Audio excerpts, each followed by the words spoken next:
let's talk about Hollywood and their inability to adapt stuff. Like it just seems to be getting worse and worse in terms of like Hollywood being able to take beloved properties and adapt them to the screen. We've had so many examples. Like the most recent one is The Witcher, right? Like they just butchered The Witcher. We also have the Wheel of Time. Speaking about butchering stuff, like any Wheel of Time fan is going to look at that TV show and be like, "What the hell is this?" We've got the Meg movies. Jude still hasn't recovered from that one. We've had multiple talks with Crimson about it. Like they basically looked at the book and they were like, "Nah, we're just going to take the shark and do our own thing with it." Um, and we just have example after example after example of Hollywood taking beloved properties like Cowboy Bebop, stuff like that, and just completely ignoring the source material and going in their own direction. And it's almost always 100% of the time the wrong direction. It's almost always bad. So I wanted to ask the panel about this in terms of like, why do they think that Hollywood can't get adaptation right? So Crimson, I want to jump to you because you have a whole channel about the book was better. It's basically about adaptation and stuff like that.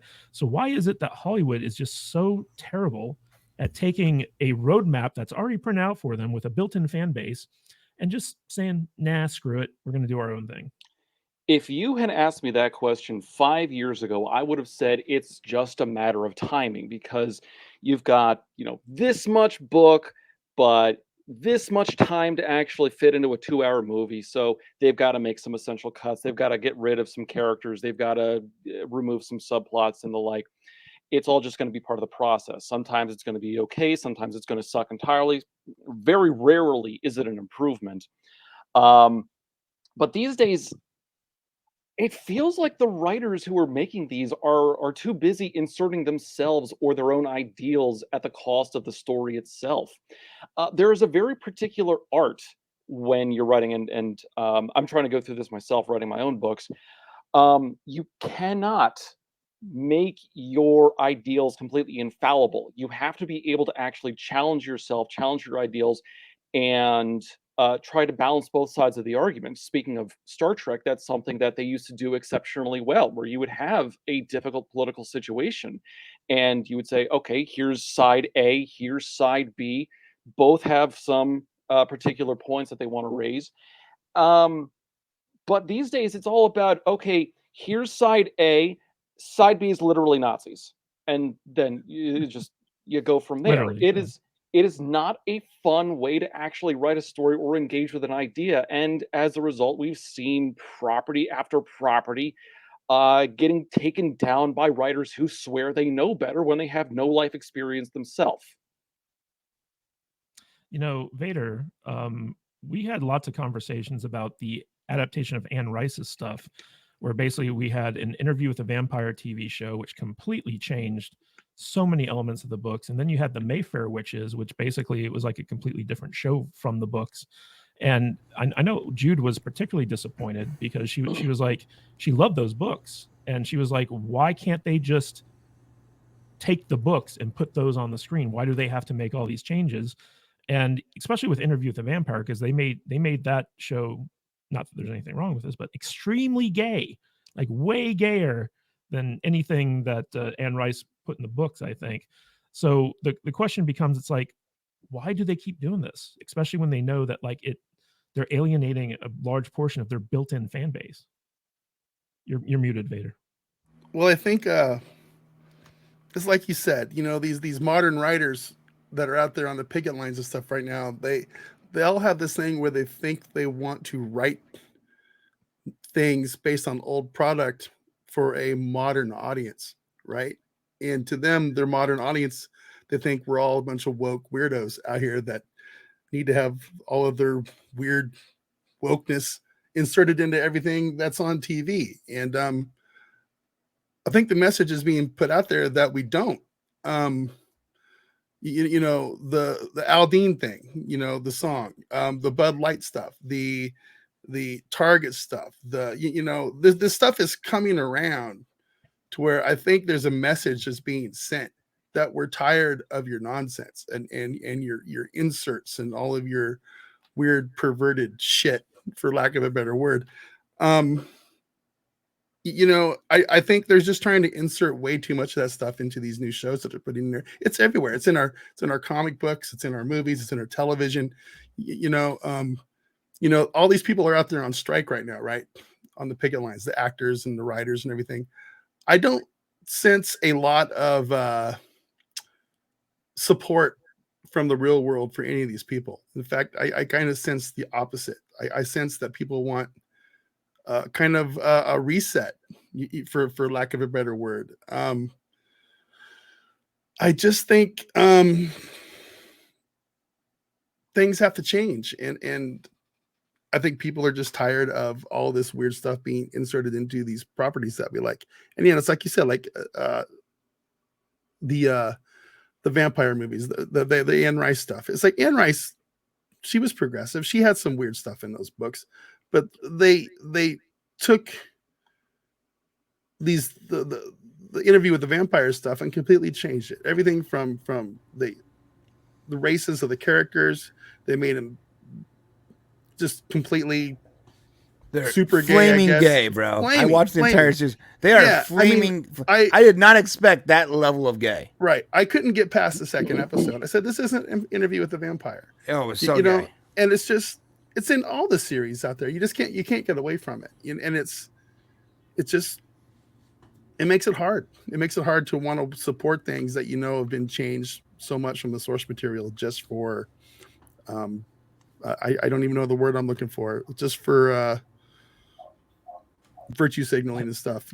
So it makes me not want to watch anything of these new things. I'd also say that it's not even necessarily about injecting like politics or propaganda into it.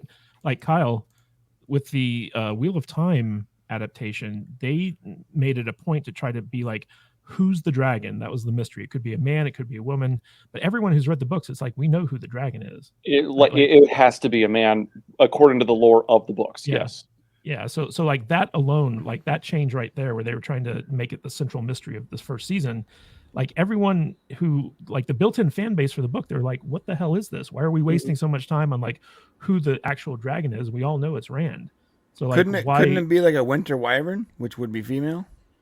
Maybe, but here's the thing, right? Like I don't care about making characters gay or inserting certain political like messaging into movies and TV shows, as long as it makes sense for the story. But when you set the story aside and it becomes a piece of political propaganda, or it becomes like just dumbed down to the point where you're like, who the hell is writing this thing? That's when it gets bad for me. So Odin, I'm going to throw this to you. Do you think, how much of this do you think is just Hollywood egomaniacs trying to put their stamp on better work and claiming, and kind of like a Game of Thrones style with Benioff and Weiss, that they were the true visionaries and creative brilliance behind the success of these shows, as opposed to the actual like source material being the thing that was actually of quality and actually good? Yeah, I mean, I think there's a couple of factors that have led to such a huge kind of increase in this. The biggest one, I think, is that many of these people that are now in these positions of power are just activists, like pure and simple. They're just activists. And so in their mind, all they care about is that message, whatever that message might be, whether it be political, whether it be economic, whatever it is that they're trying to push, that is what their sole focus is. And so that is what their obsession becomes. And so that's what basically, it's think of this as their new starting point, right? An activist starting point is, okay, how do we get this message into a story? Whereas an actual genuine writer who's just writing to try to tell good stories starts off with, okay, who's my character? Where's the character going to go? What is going to impact the character? And so it's that starting off point that I think has the biggest differentiation over whether we get good stories or bad stories. And it really comes down to why we're getting so many bad stories and so many political and just garbage stories these days, because the message is much more important than the actual story itself. And then also another part of it, I think, that is having some impact is, because you hear a lot of people nowadays calling many things woke, for instance. And there are some cases where it's really not, right? We are a lot more sensitive to, if there's diversity casting, for instance, we immediately question it, saying, okay, I don't know if this is being done for, genuine reasons, this was the best person for the part, or whether it was, hey, we need to get this person of this race or not, right? We don't trust them. but And I think a big part of why we don't trust them is because we have now more access to them than we've ever had before, right? It used to be you never heard about what they had to say about anything unless they were promoting their movie. And now you get to hear them during election season. Now you get to hear them during Pride Month. Now you get to hear them during all these other times. And they're saying stupid things. And so I think there's, again, a mixture of many of these people are trying to push this narrative crap. And then I think there's others where there might be, again, some pushing of the narratives, but it may not be as strong as might actually be there. We were only more aware of it because of our access, if that makes sense. Yeah, Vader, were you going to say something? Yeah. I was just going to bring up the example of them inserting that that black lady, if I don't remember her name, as the Viking Queen in that new Vikings movie, which she replaced a white male character from history, which was right? absurd, and we're to the point now to where, like the Oscars, you can't even, how do you make how would you make an historical epic in Europe or something and be able to have it be Oscar worthy now? You know what I mean? Can you make a King Edward movie without checking all the boxes for Oscar consideration? It's just it's silly to me. It's just that's a little bit of a different topic though, because that's basically the rewriting of history. Right. What I'm talking about here is adaptation, because you have for instance, Kyle, we've had lots of talks about the Meg, right?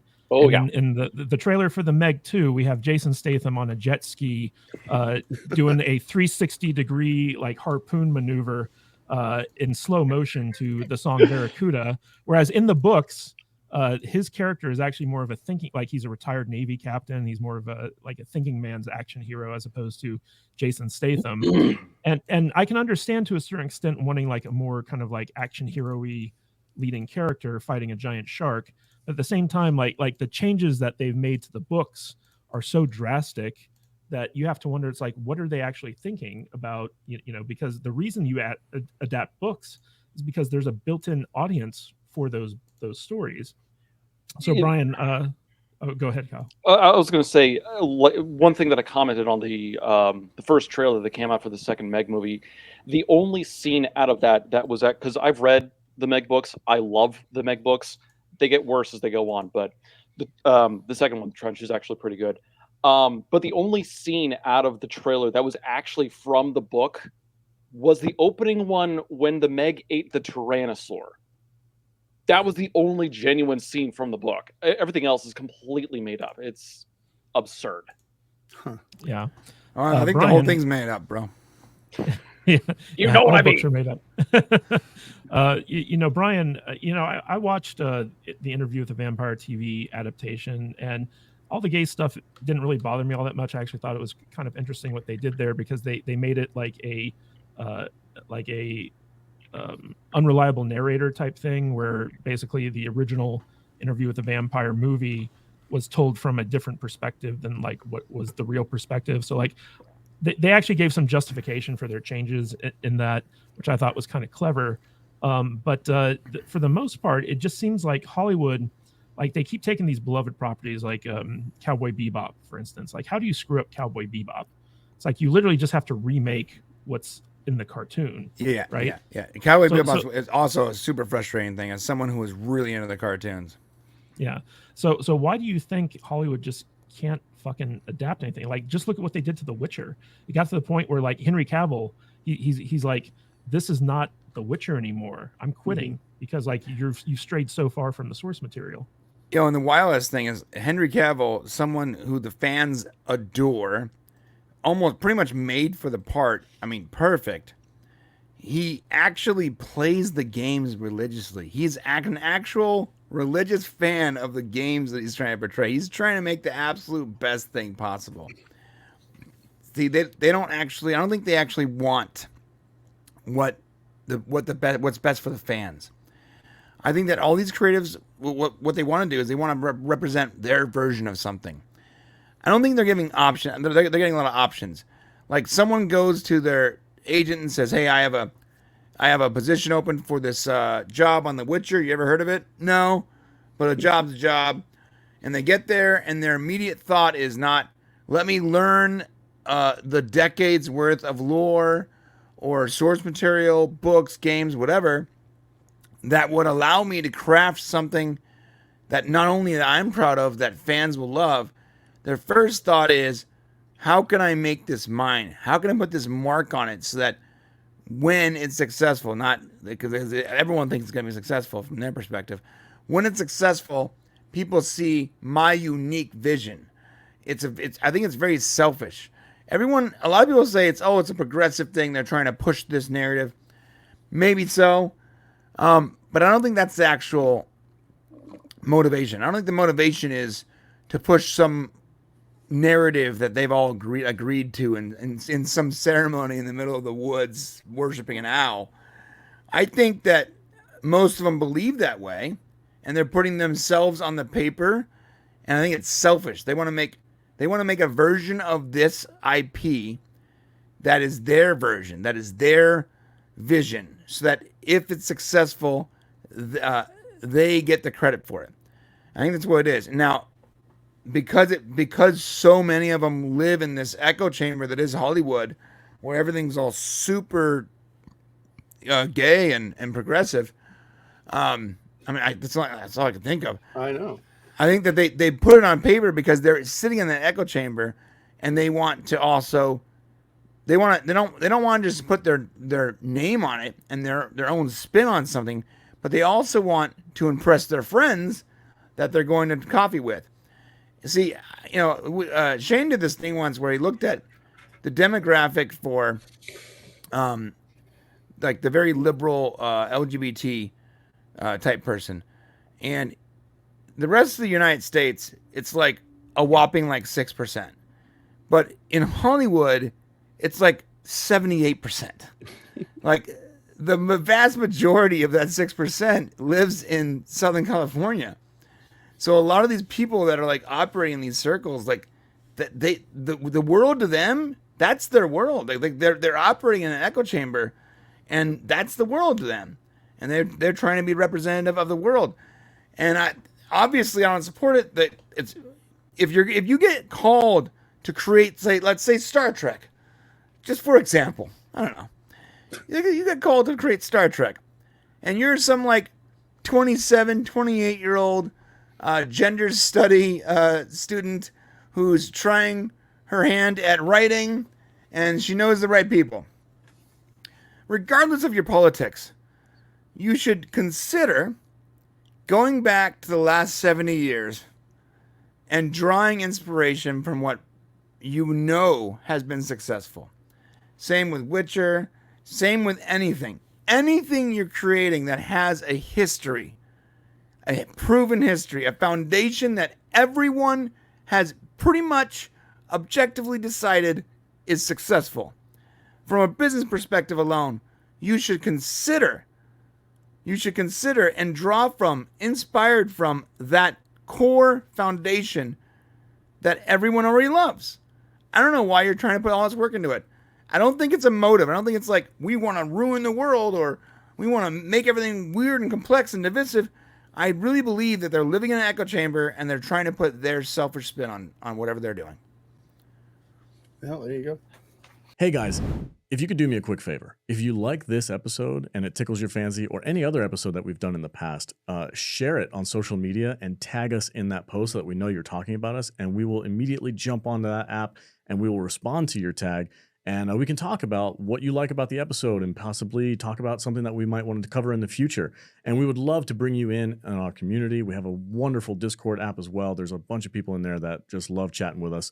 And we'd love to hear from you. So if you like this podcast, tag us in that post and we'll get back to you as soon as we can. Thank you guys so much. Back to the podcast. It's kind of funny because like the whole, like we keep harping on the gay LGBTQ stuff. It's not so much to me that a character is gay. Like for instance, Captain Jack Harkness in Doctor Who, right? He was one of the most like coolest characters to come out of like the early reboot of Doctor Who. Yeah, he was super gay. Torchwood was awesome though. Yeah, but he wasn't introduced as like a gay character. I think that one of the problems with Hollywood is like they're so untalented and they don't know about character arcs, characterization, that they're like, how do we make this character more interesting? Oh, we'll just make them gay. And Yeah. so like the character's entire identity is based around being gay.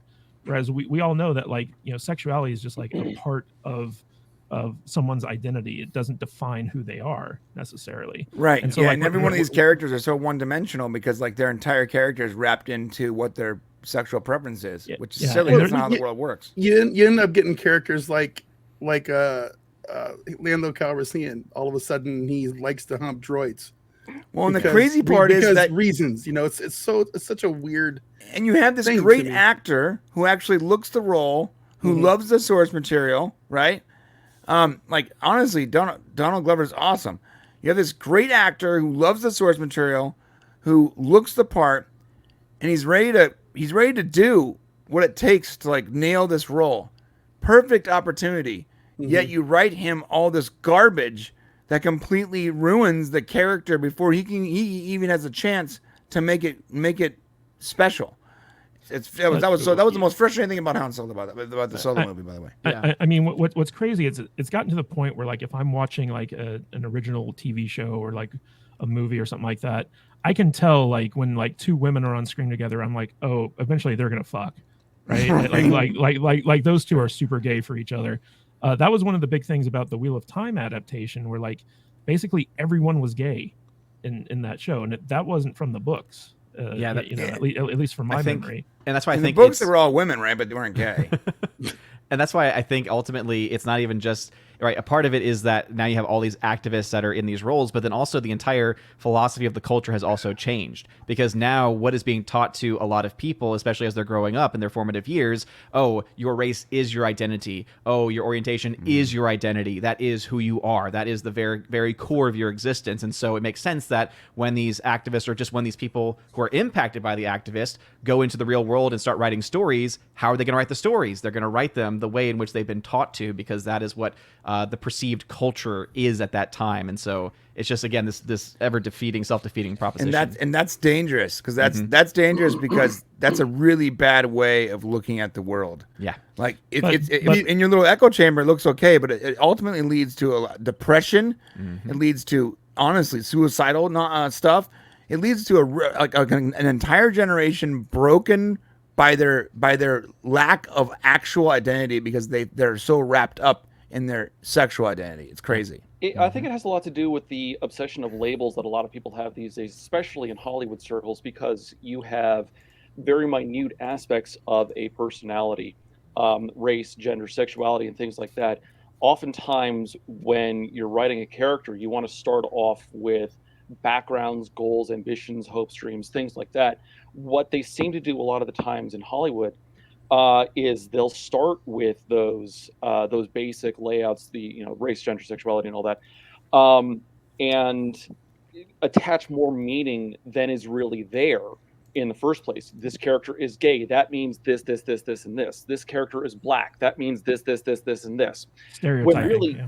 What effectively, Which yes, is what they're racist. doing, unironically, Or just what lazy they're writing. doing is instead of giving us, what they're doing is they're giving us a gay character. What they should do is give us a character who is gay. Exactly. People in chat have been talking about V from Arcane. Wonderful example, because she has so many goals, ambitions. She has this tragic backstory. She is a badass pugilist. The weapon upgrades she gets midway through the season is so much fun to watch. Oh, also she likes women. Yeah. Yeah. Let me tell you how good Arcane was. I am a diehard lifetime. Oh, I'm sorry, my camera was off. What the hell? I'm a diehard lifelong 25-year Dota player. My chair is Dota. Everything's Dota. Like, that is the one vice I have, and I will never give it up. You'll pull it from my dead hands. I will play Dota until I die or until the game is dead. League is what Arcane is based on. League of Legends and Dota are competing franchises. And I watched Arcane and I was like, God damn, this is so good. This is good. And it's so much better than the Dota version of the same cartoon that they tried to put out a year later. Arcane's an amazing show. Now, Yeah, it that took said, a long time to make that.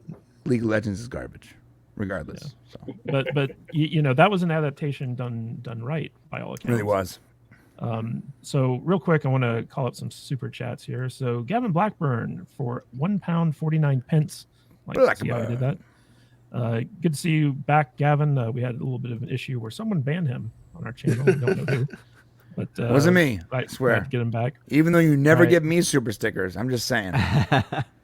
Salty Saturday superstar Bob Dorsey for $20. Mr. Kadish, that is correct.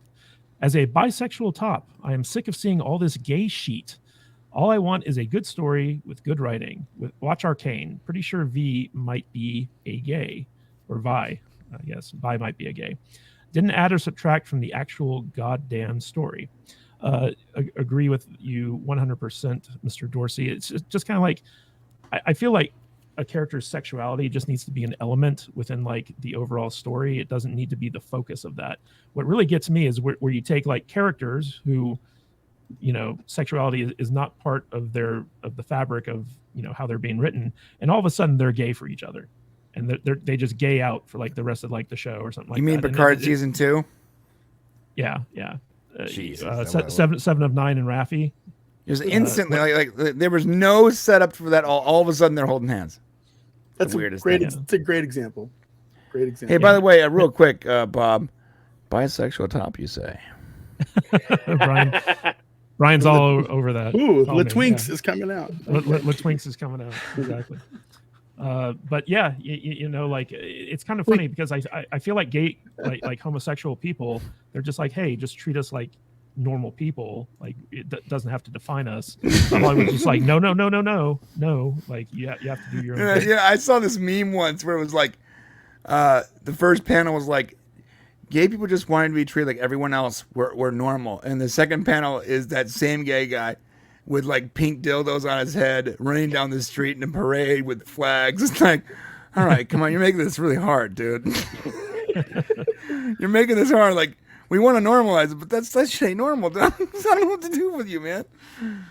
I mean, celebrate all you want, but like the statements are they don't back each other up, dude. Do you guys think people are fed up with all this? Or is there a reset coming in Hollywood with this stuff that's going on? And now the writer's strike is actually bad for a so-called reset, because I mean, these studios, they're canceling these first look options and all this stuff. I mean, right, but without a merit-based system, like if the studios win and there is no merit-based system, it's not gonna. It's a cultural thing though. Like the culture is not changing in Hollywood. So like they're building studios here. I mean, I feel like the industry is going to be leaving Hollywood. Well, Hollywood is a place, but it's not really a place anymore. They're building Hollywood studios at UNLV. Mark Wahlberg's out here building a massive studio out. I know, but that's still part of Hollywood, bro. You know, like, they shoot primarily in Canada. But it's still Hollywood, you know. I don't know. I feel like there's a cultural shift beginning to happen a little bit. I mean, I hope you're right. There's movies like what's the one that's making all the money that I can't think of the name of right now with the child trafficking stuff? Angel Studio. I mean, that thing keeps going along, and Hollywood movies like Mission Impossible fall off a cliff. It's although weird. we can't say the name of that movie without the stream getting demonetized. We were demonetized 20 minutes ago. Yeah. So. Yeah, in the first like 5 minutes when you kept saying shithead, I think we got to I'm trademarking that, by the way. Yeah. I just saying I feel like there's a shift beginning to happen, and the more that they keep pushing, I get you, but like they're trying to paint it as some kind of anomaly that is only being propped up because a bunch of right wing wackos. Go ask Bud Light how much of an anomaly it is. No, I'm with you, dude. I'm with you, but like most of these people are delusional, especially like the 1% at the top of these companies that believe in like they're actual zealots about the weird EKG scores and all that nonsense. Like ESG. ESG. They do not believe that there is any power on the normal side of Hollywood has made it standard practice to attack the audience as being racist, bigots, immediately, all that stuff if they don't accept the garbage that they're putting out. Hey guys, if you like this podcast, don't forget to like and subscribe to the channel and comment below on your favorite video as well. That goes a long way with helping us boost our channel and get out there in front of more people. And it lets YouTube know that we're doing something right. And if you want to catch us live, we go live 2 times a week, once on Saturdays at 10 a.m. Pacific time and on Tuesdays at 1:30 p.m. Pacific time. So join us there in the chat. We will see you on the live stream. Stay salty.